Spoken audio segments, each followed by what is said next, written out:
lebih dari kepintaran, lebih daripada kerja keras. Sebenarnya yang paling penting itu adalah keberanian. Karena tanpa keberanian, tanpa menghadapi resiko-resiko yang sangat besar, menerima itu resiko dan terus pantang mundur, itu adalah mungkin ciri-ciri yang paling penting dari pengalaman kami. Itulah yang bisa memajukan kita ke level yang berikutnya.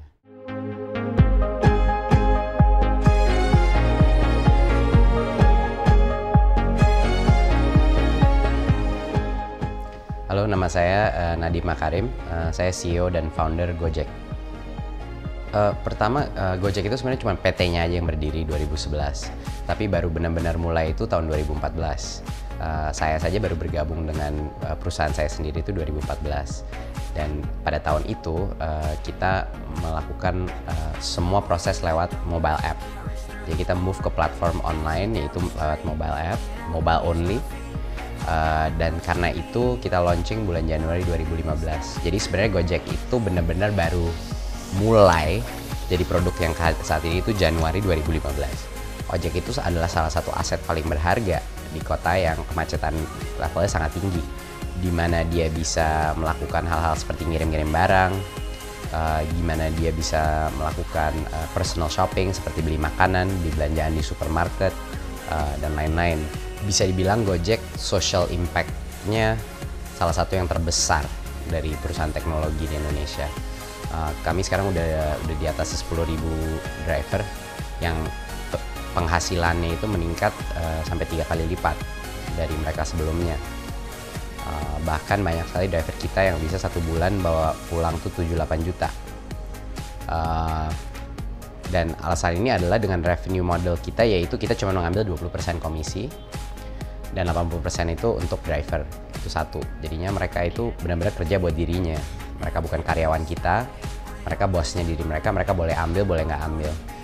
Jadinya dampak sosial itu ada di dua pihak, bukan cuma di driver aja penghasilannya jauh lebih tinggi, tapi juga konsumen yang lifestyle-nya dan penggunaan jasa transportasi dia jadi lebih besar.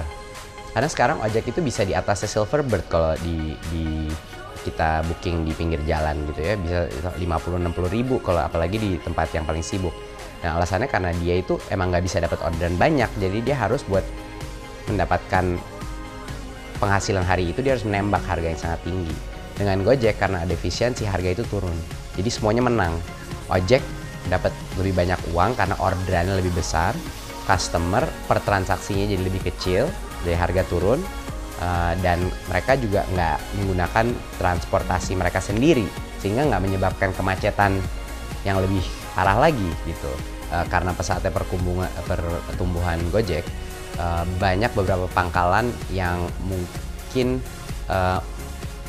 bingung dengan melihat berbagai macam driver Gojek melakukan penjemputan di daerah kompleks yang biasanya mereka kuasai, karena tentunya dipesan sama customer di situ gitu.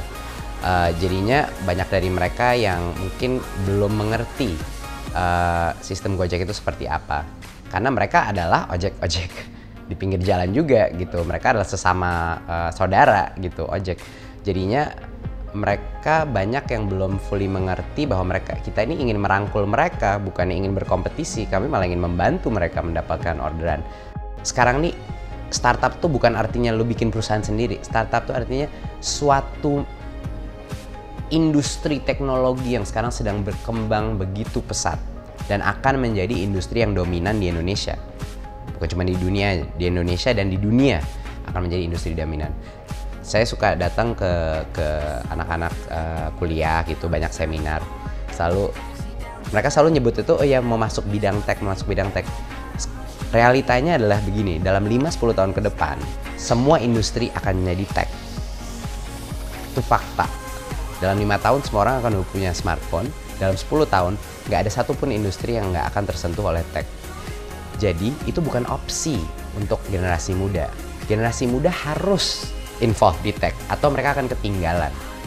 Nggak peduli mau masuk mana, mau masuk politik, mau masuk agrikultur, mau masuk perikanan, masuk pemerintah, apapun, teknologi akan menjadi dasar daripada competitiveness di seluruh dunia.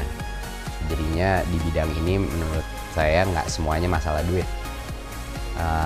Eksekusi dan passion untuk Indonesia itu sebenarnya suatu hal yang mungkin bisa dibilang lebih penting lagi. Dan tim kita motivasinya jauh di atas uang. Manajemen kita, semua tim kita, employee kita nih kayak merasa ada misi yang lebih besar gitu loh, untuk merubah Indonesia melalui teknologi.